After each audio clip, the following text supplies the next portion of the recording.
Hello and welcome to Volusia Magazine. I'm Amber Osman. In this week's episode, we'll learn what one local police department is doing for Autism Awareness Month. And we'll get a sneak peek at the upcoming Marine Science Center's Turtle Day. Later on in the program, Joanne Magley sits down with Jayne Fifer to discuss the county's strong manufacturing industry. Those segments and more coming right up on Volusia Magazine. I hope you stay tuned.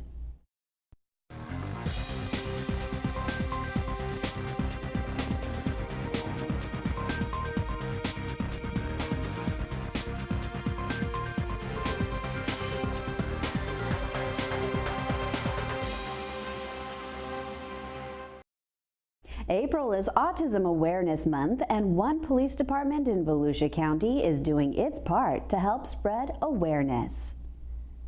The town of Ponce Inlet Police Department has affixed magnetic decals on all of its vehicles. The decals are a multicolored puzzle piece, which is the primary symbol for autism. There was a police department up in upstate New York that was doing this, and my officer that has the autistic child brought it to me.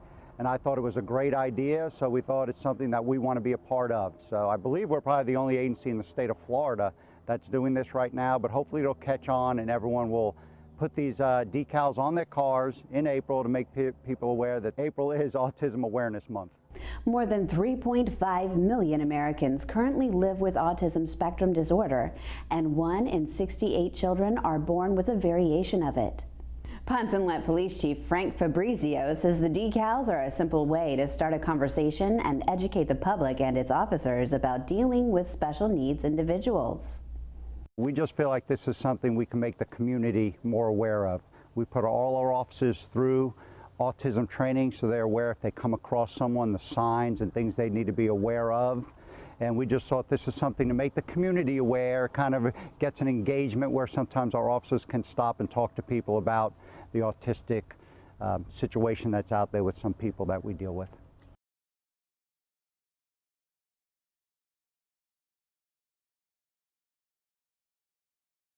Turtle Day at the Marine Science Center is April 29th. Get acquainted with endangered sea turtles and other marine life during the 15th Annual Turtle Day from 10 a.m. to 3 p.m. Saturday, April 29th at the Marine Science Center in Ponce Inlet. The Marine Science Center is an environmental learning center providing rehabilitation for sick and injured sea turtles and seabirds. Visitors can learn about marine life in the center's exhibit hall, which includes a 1,400-gallon touch pool, a 5,000-gallon artificial reef aquarium, living reef, octopus, and moray eel exhibits in a gift shop.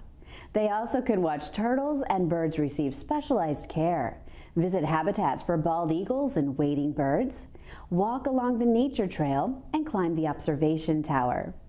Attendees can meet glove-trained birds of prey and get their hands wet in the center's touch pool, which features cow-nose rays and hermit crabs. We have this opportunity to really showcase the work that the Marine Science Center does in sea turtle rehabilitation, but also a chance to see our bird rehabilitation programs, all of the exhibits and aquariums that we have at the Marine Science Center. But in addition, this is a great family event. So we have a whole host of organizations that have an environmental bent that are here to help spread their individual messages. We have food and we have music and a lot of crafts and other opportunities for kids, for whole families, and for the general public to come out and see what we're doing out at the Marine Science Center. There's no admission to the Marine Science Center and Turtle Day events. Turtle Day is sponsored by Tortugas Care Charity Foundation, Ritter's Frozen Custard, Bass Pro Shops, Alexis Lenzen CFP, Raymond James, and the Friends of the Marine Science Center. Since opening in 2002, the Marine Science Center has cared for more than 17,000 sea turtles and more than 1,300 gopher tortoises, freshwater turtles, and snakes. The Mary Keller Seabird Rehabilitation Facility at the Marine Science Center has received more than 13,000 birds since opening in 2004. For more information about the Marine Science Center, you can call 386-304-5545 or you can visit marinesciencecenter.com. Here's a look at some events happening around Volusia County.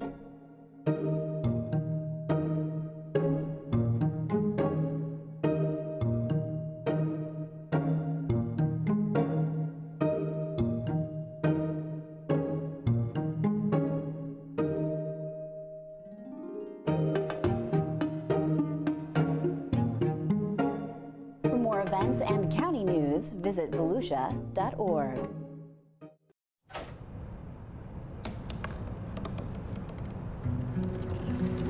They said I couldn't dream.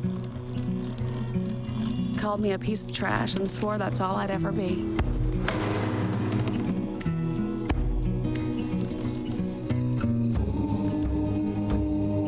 Said a bottle couldn't see the ocean.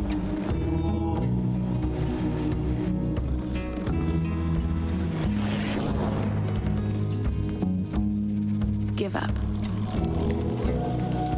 Go back to the dumpster. But I didn't listen. I made my way.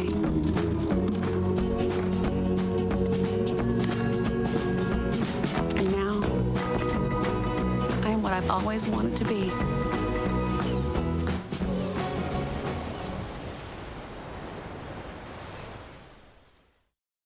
Community and business leaders recently celebrated the official opening of the Micaplex, the cornerstone building of the Research Park at Embry-Riddle in Daytona Beach. Joanne Magley has more in this week's Business Beat.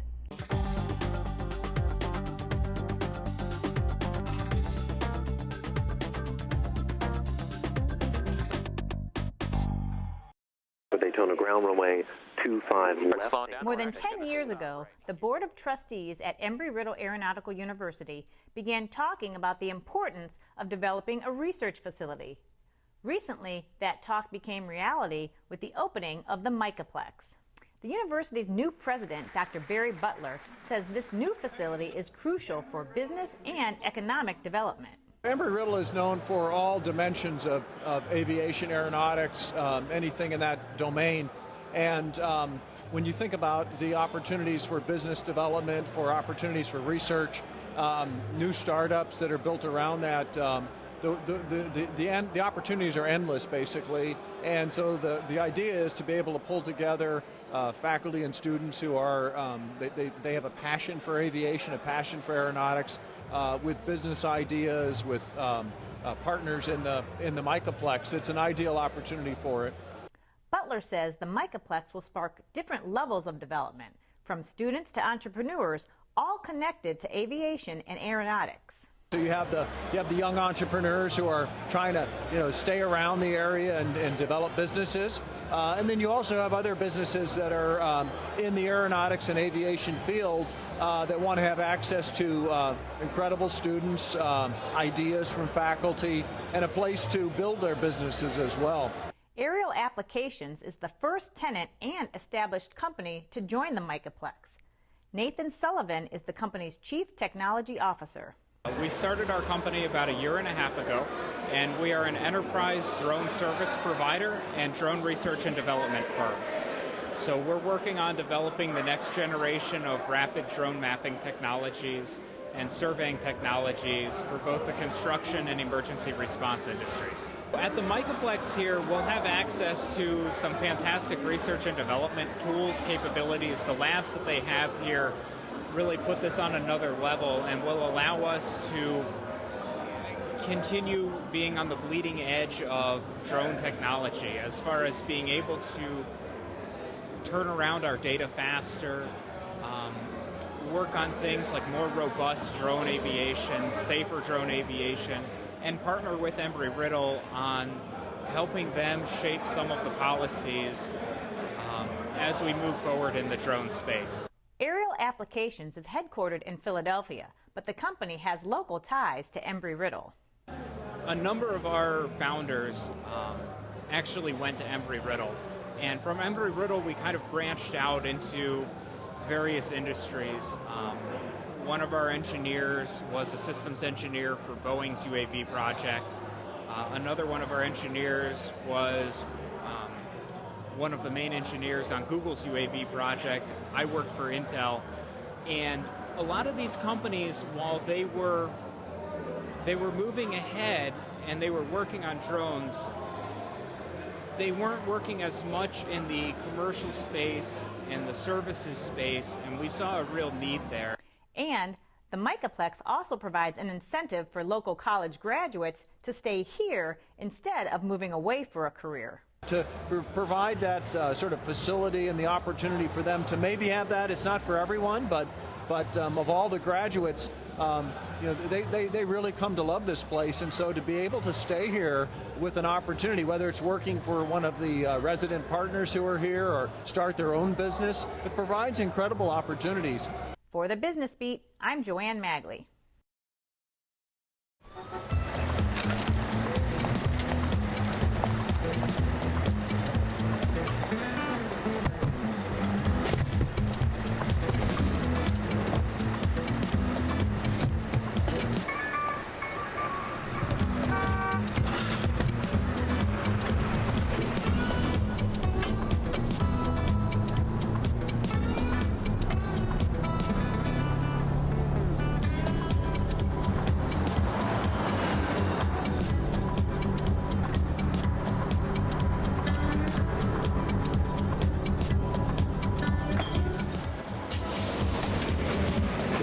It's a short ride from your neighborhood to your naturehood. Find fun activities to do, like boating and biking, or camping and hiking, plus much more. To find a neighborhood park or green space near you, visit discovertheforest.org. History is alive at DeBary Hall Historic Site, a magnificent 19th century hunting estate overlooking the St. Johns River. And every Thursday, there's a special program designed for our youngest explorers. Children are invited to DeBary Hall Historic Site Stable for the DeBary Kids Corner. They'll hear a story, play an old-fashioned game, and make a craft.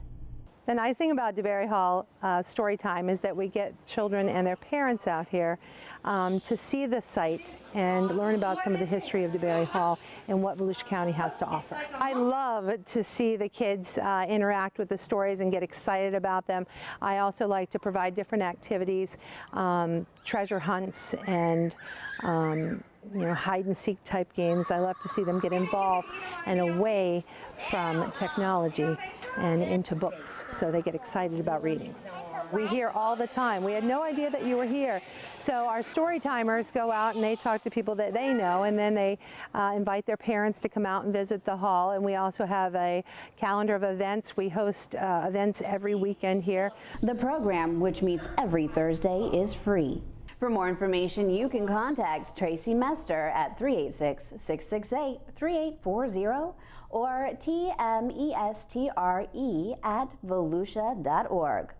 DeBary Hall is listed on the National Register of Historic Places and offers award-winning exhibits, multimedia programs, guided tours and lectures focusing on the St. Johns River region, the winter house and lands, and Florida people who worked at the big estate.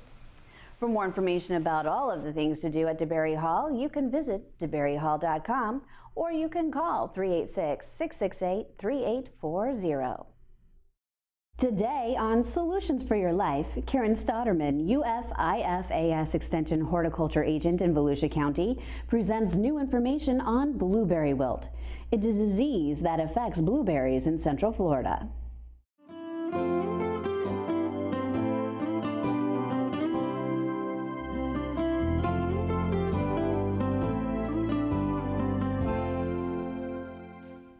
Hi, I'm Karen Stotterman. This is Solutions for Your Life. We're here today at the annual Winter Foliage Forum in Pearson, Florida, and we've got Dr. Phil Harmon from the University of Florida, a plant pathologist. Thank you for the invitation, Karen, to come and speak today. I'm Phil. Dr. Phil Harmon is a University of Florida plant pathologist, specializing in fungal and bacterial diseases. We've got a new disease of blueberries called bacterial wilt. It's a pathogen that's been around for a long time in Florida, since 1897, causing disease of tomato and pepper and potato. But just within the last few weeks, we've found it on blueberry in Florida, and it's a major concern here at the University of Florida for our blueberry industry in the state. The first thing we want to try to do is exclude the pathogen from your farm, from any farm that's growing blueberries. And to do that, we avoid movement of soil and water onto the farm. This can occur when we share equipment. This can occur when we have pickup trucks and consultants that go out during freeze protection, pick up mud, drive from your farm, then you're getting the consultant's advice next. He drives to the next farm and transfers along with that mud and water potentially this bacteria. We want to avoid that. Blueberries, when they're grown at this period of time, have to be freeze protected with irrigation water in the central to north central Florida areas. So you need the capability to apply overhead irrigation for freeze protection. We also have several disease issues, including Phytophthora root rot, which require mounded beds. So we have to mound the beds, we have to construct the fields such that they drain properly, or we're going to have a lot of problems with Phytophthora root rot and other diseases. There are other things to consider. Blueberries are acid-loving plants, they're ericaceous plants. If we have soils, we have some good blueberry soils on their own in Florida. Most of them have already been planted in blueberry. Now we're planting blueberry in soils that are a little more calcareous, or a little more high pH oriented. Because of that, we have to amend the soil with pine bark mulch or some other amendment. Usually it's an organic amendment to lower the pH and provide a soil that blueberries can grow in. We currently have about 6,000 acres in production in Florida, and it produces a crop worth about $82 million each year. This is a disease that's very difficult to control in the industries that it's been introduced into. It's one that requires a lot of research to be able to fully understand what the potential management options are, and it's one that we've only known about for just a few weeks. So it's, there are a lot of unknowns about bacterial wilt and Ralstonia solanacearum. It's one that's of great concern. So far it seems to have been a fairly isolated occurrence, and one that we're going to continue to watch closely. Hopefully we'll be able to avoid any kind of major losses for our industry. Ralstonia infects more than 200 plant species, including many crops and ornamental plants as well. This particular strain, it's not clear if it's a new strain or if it's an old strain from Florida that's found a new appetite for blueberries, but we're going to continue to work on that and to look to see which of the cases it might be. There is hope for the future. There's always hope for future in research, and at the University of Florida we're going to continue to work hard to try to characterize this problem and come up with some solutions for our blueberry industry here in the state. And as always, for more information on these or any other topics, feel free to contact the University of Florida Volusia County Extension Office. With Solutions for Your Life, I'm Karen Stottleman. And now it's time to join the Director of Community Information, Joanne Magley, and her guest, Jayne Fifer, CEO of the Volusia County Manufacturers Association, for a discussion about the county's strong manufacturer industry. Well, strong manufacturing indeed. Jayne Fifer, thank you so much for being here today. And I think a lot of people are surprised to know that Volusia County has more than 450 manufacturers here. I'm always amazed when I go out and speak to different groups about VMA and about manufacturing, how many people don't know. They think we have, 10, 15 manufacturers, and they don't understand the diversity of our manufacturers. So give us a little bit of an overview of what the VMA is. VMA, the Volusia Manufacturers Association, is the #1 resource for the area manufacturers. It's 37 years old. Its purpose is to connect its manufacturers to each other so that they can grow, and to the community so that we can build a talent pipeline, so that we can fill the jobs that are available in manufacturing. They're great community partners. They're involved in a lot of activities that help our community grow. And you mentioned diversity earlier. There is a lot of diversity in manufacturing, from medical devices to automobile parts. Give us an example of just the gamut of manufacturers we have. And the beauty of the diversity is what makes VMA so strong, because the manufacturers are willing to share information with each other.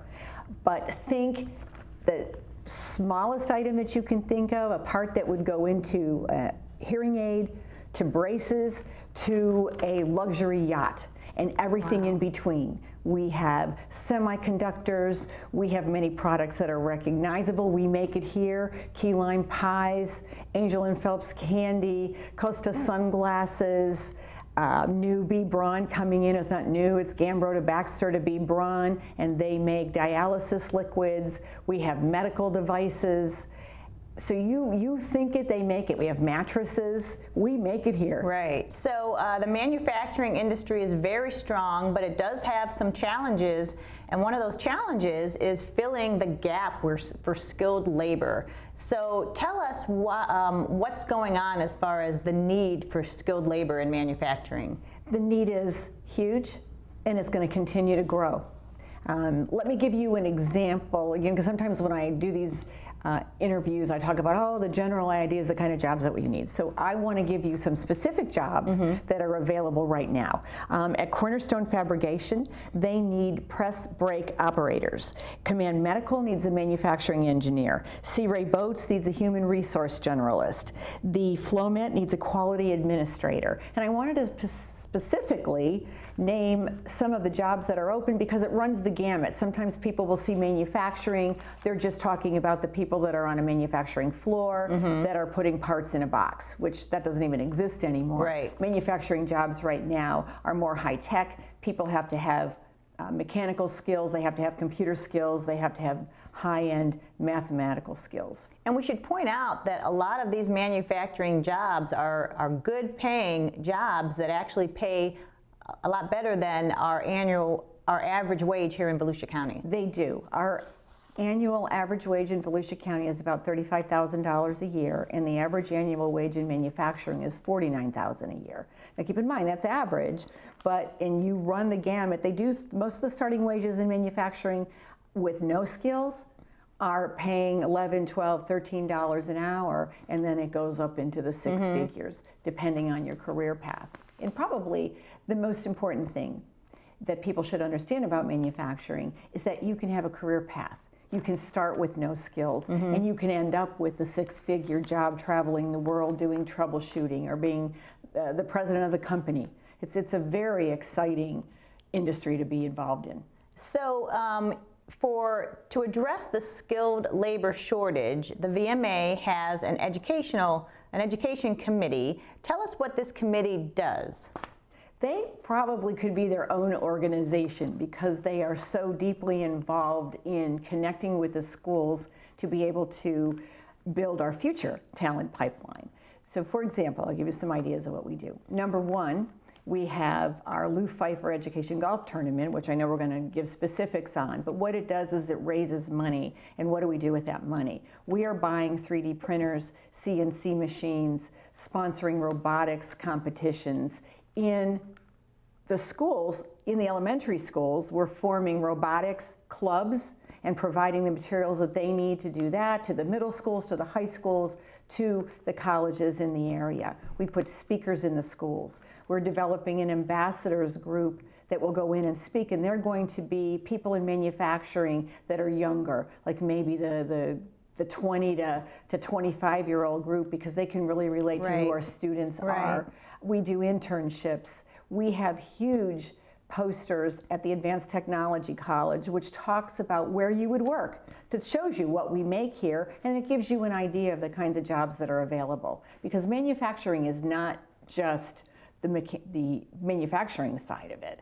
There is the inside to it, from the sales and the marketing and the PR and the human resources and the sales and the accounting and the purchasing agents. All the things that go into making a business is the same in manufacturing. So you mentioned the robotics competition. How does something like that key the kids back to possibly the VMA? The robotics competitions are activities that take place in an after-school setting. And what does that do? It gets kids excited because it's an application of things that they're learning in mostly in the academies that are manufacturing related. So say, for example, the Academy of Information Technology and Robotics, which is at Spruce Creek High School. They've been doing this for quite a few years. And the kids are so engaged in building their robots, but they need to know how to program, they need to know how to design, they need to know how to get a project done on a very tight schedule, they need to interact with their peers, so they have to communicate, they have to collaborate, they need critical thinking when the robot breaks when they're in competition. And this year, this is the best news ever, our first robotics team from Spruce Creek and then University High School, it's a combination, and I think there's some students from the New Smyrna Beach Engineering Academy, won. And so they are going to nationals and international competitions. Well, good for them. And then another exciting thing, if I can share, we have a brand new Advanced Manufacturing Academy at Pine Ridge High School. And they, for their project, they wanted to know if they wanted to do robotics and they were doing research, and they found a thing called Green Power USA, where they build electric cars. And when the students saw that that was an option, they just came alive, like ignited, if you will. They were so excited about it. So this is their first year. It's the only school in the state of Florida that got the grant from Siemens to be able to put the whole thing together. Wow. And they have already competed. Their first competition was in Alabama. They won. They are going to nationals and potentially to international. But the beauty is the excitement of the people that are doing practical, the students doing practical application of what they're learning. And then it will lead to certifications. It will lead to people that really understand about what it means to work. And, you know, who doesn't want an enthusiastic employee? Yeah. I mean, that's what you're going to get. That's great. All right, so tell us about the golf tournament that's coming up. What are the details on that? This is our 7th Lou Fifer Education Scholarship Golf Tournament. It's May 5th. It will be at LPGA. It starts at 11:30. We still have positions available for golfers. It is a very fun day. We have vendors on every hole. It's more like a circus and just an adventure of the fun that you have on this particular golf tournament. And all the money gets donated back into the schools to buy very practical things, from machinery to materials that they need in order to be able to learn all these good things that will make them successful in life and in manufacturing. All right, so when is the date on that again? It is May 5th. And they can call 386-212-4003, and we will get them connected, or they can go to the VMA website, vmaonline.com, and just click on the golf tournament icon. Of course, they can also go to the website to find out any other information about the VMA, learn about the manufacturers who are part of the VMA, and then, of course, if they want more information, they can contact you for that as well. They can, yes. All right, well, Jayne Fifer, the CEO of the Volusia Manufacturers Association, thank you so much for being here today. Thank you for the invitation. Amber, back to you. Thanks, Joanne, and thank you for watching Volusia Magazine. If you have any questions about the show, you can feel free to give us a call at any of the numbers you see listed here, or you can log on to volusia.org and click on the News tab at the top of the screen to find us. And we hope you won't forget to listen to Volusia Today. That's Volusia County Government's weekly public radio broadcast. Volusia Today airs every Tuesday, Wednesday, and Sunday mornings on the local radio stations you see on your screen. For Volusia Magazine, I'm Amber Osmond, and I hope you have a wonderful evening.